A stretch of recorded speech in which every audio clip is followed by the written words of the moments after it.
So is there still more rogues than honest men in Crossmaglen? No, you have that wrong. Yeah. That was the time of the Tories. Yeah. I'll tell you something now that you never heard in your life before.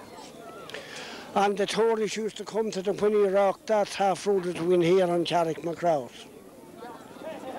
And they hill up the people coming from Carrickmacross and from Crossmaglen and took whatever bit of groceries they had off them. And that happened at the Winnie Rock.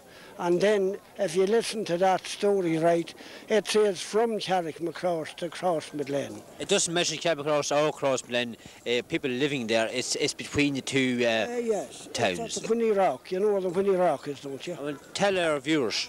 Ah. Where is the Winnie Rock? The Winnie Rock's half road between here and Carrickmacross, down at Tommy McHugh's. So there you are.